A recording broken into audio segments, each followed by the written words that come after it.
मेरा नाम राखी है। मैं एक छोटे से गांव की भोली-भाली लड़की हूँ।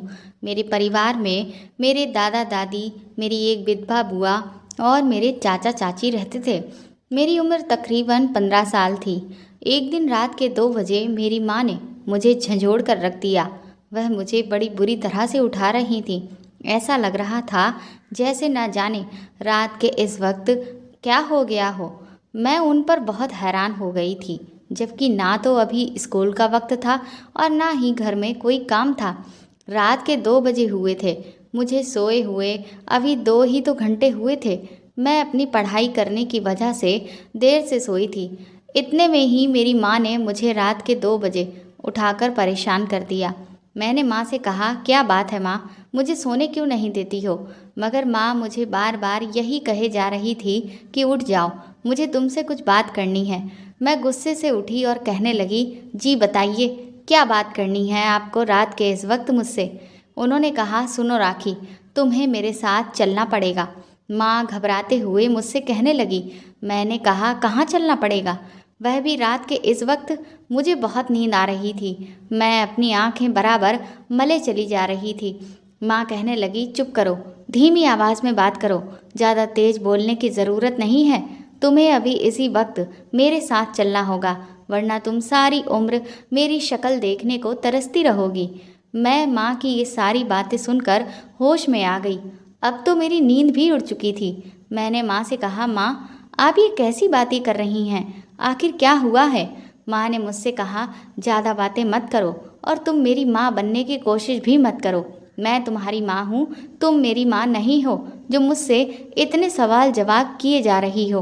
अगर चलना चाहती हो तो जल्दी से उठ खड़ी हो जाओ, अपना सामान पैक करो और मेरे साथ चलो, वरना दोबारा तुम मुझे देखने को भी तरस जाओगी। फिर रहना अपनी दादी और अपनी बुआ के साथ, जो तुमको इंसान ही नहीं समझती। तुमने देखा है उनका व्यवहार तुम्हारे साथ कैसा रहता है। मैं इन सब बातों से तंग आ गई हूँ। अब चलो, अगर मेरे साथ चलना चाहती हो तो जल्दी से उठ जाओ। माँ की बात सुनकर मैं काफ़ी सहम गई थी। मैंने माँ से कहा कि माँ, मुझे कहीं नहीं जाना और अगर आपको जाना है तो आप जा सकती हैं। माँ ने मुझसे कहा, ठीक है, तुम यहीं रहो, इस घर में ही मरती रहो। इसी दिन के लिए मैंने तुम्हें पैदा किया था। आखिर यही सब सुनने के लिए? तुम अपनी माँ की बात नहीं मान सकती तो तुम यहीं रहो। माँ ये कहकर बहुत गुस्से में अपना बैग पैक करने लगी। मैं हैरान होकर उन्हें देख रही थी। मैंने माँ से कहा, मैं अभी बाहर जाकर सबको बताती हूँ कि माँ इस घर से भाग रही हैं। मैंने माँ को धमकी देने लगी। मेरी धमकी सुनते ही माँ ने अपने हाथ में चाकू उठा लिया और कहने लगी, ठीक है, जाओ और जाकर सबको बता दो कि मैं इस घर से जा रही हूँ और मैं अपनी जान ले लूँगी। अगर तुम्हें अपनी माँ की जान की फिक्र है तो चुपचाप यहीं बैठी रहो। अगर मैं तुम्हें लेकर नहीं जा रही हूँ तो इसका मतलब ये नहीं है कि तुम यहाँ बैठकर मेरे सामने उल्टी सीधी बातें करो। माँ की ये सारी बातें सुनकर मेरे दिमाग में एक अजीब सा ख्याल आया और मैंने अचानक ही उनसे कह दिया कि मुझे भी आपके साथ चलना है। मेरे दिल में अपनी माँ के लिए मोहब्बत जाग उठी थी। माँ मेरी तरफ देखकर मुस्कुराने लगी और कहने लगी कि बेटी, मैं तुझे कभी भी दुनिया वालों के सामने बेइज्जत नहीं होने देना चाहती हूँ। मुझे तेरी फिक्र है, इसीलिए मैं तुझे अपने साथ यहाँ से लेकर जा रही हूँ। मैं तेरे लिए सारी दुनिया से लड़ सकती हूँ, लेकिन अब यहाँ पर रहना मेरे लिए आसान नहीं है। हमें यहाँ से जाना ही होगा। माँ बहुत अजीब तरह की बातें करने लगी थी। माँ कभी भी कोई भी फैसला कर लिया करती थी, लेकिन आज वह मुझे बहुत अजीब सी लग रही थी। आखिर हम लोग इस घर से जा रहे थे और हमेशा हमेशा के लिए जा रहे थे, और हमें पता था कि हमारे जाने के बाद इस घर के दरवाजे हमारे लिए हमेशा के लिए बंद होने वाले हैं। जाहिर सी बात है, रात के इस समय एक माँ बेटी को, वह भी जवान बेटी को लेकर घर से चली जाएगी तो क्या दोबारा उसके ससुराल वाले उसे घर में कदम रखने देंगे? आप लोग तो इस बारे में जानते ही हैं कि हमारे समाज में औरतों पर कितनी पाबंदियां लगाई जाती हैं, और मेरी माँ इन सब पाबंदियों को ख़त्म करके मुझे अपने साथ लेकर मुझे न जाने कौन सी जगह लेकर जा रही थी। लेकिन मुझे बस अपनी माँ की ही फिक्र हो रही थी। मैं जानती थी कि मेरी माँ मुझसे बहुत प्यार करती है।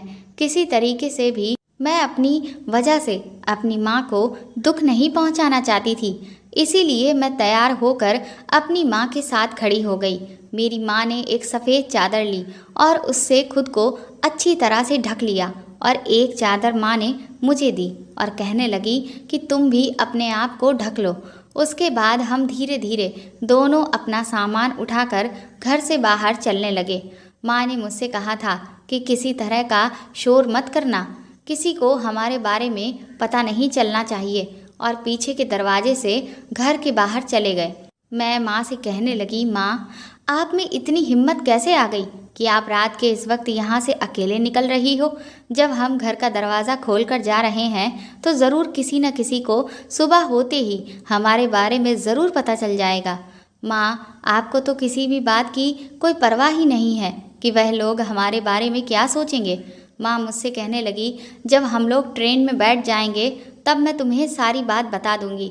हम लोग जैसे तैसे छुप छुपा कर रेलवे स्टेशन की तरफ गए और वहाँ जाकर ट्रेन में बैठकर मैंने माँ से वही सवाल दोहराया। माँ कहने लगी, क्या तुम्हें पता है जिस दुनिया में तुम जा रही हो वहाँ पर हम दोनों महफूज रहेंगे? मैं माँ से कहा, आप तो ऐसे कह रही हो कि जैसे मैं कोई पेड़ से गिरा हुआ फूल हूँ। माँ गुस्से में कहने लगी, चुपचाप बैठी रहो, तुम्हें तो कोई बात समझ ही नहीं आती। मैंने माँ से कहा, माँ अब तो मुझे बता दो कि हम लोग कहाँ जा रहे हैं। माँ मुझसे कहने लगी, तुम्हें नहीं पता है राखी, तुम्हारी बुआ ने क्या करके रखा था।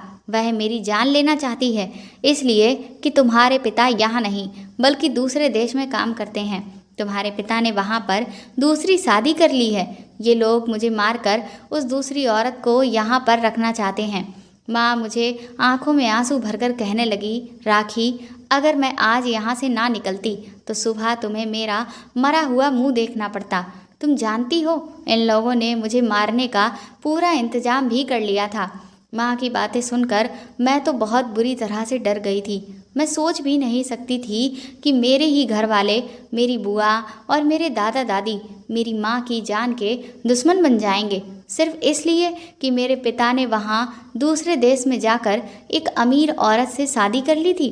वह लोग यही चाहते थे कि अगर वह औरत हमारे घर में आ जाती तो उसके मायके वाले यहाँ पर भी मेरे पिता और उनके घर वालों को काफ़ी सारे पैसे देते। मुझे ये सोच सोच कर शर्म आ रही थी कि आखिर दुनिया में कैसे कैसे लोग हैं। माँ बताने लगी, बस वह इस औरत को घर में लाकर बसाना चाहते थे और दूसरी औरत को दिखाना चाहते थे कि उनके बेटे की कोई पहली पत्नी नहीं है। इसीलिए वह लोग तुम्हारी माँ को रास्ते से हटाना चाहते थे। माँ की बात सुनकर तो मैं बहुत परेशान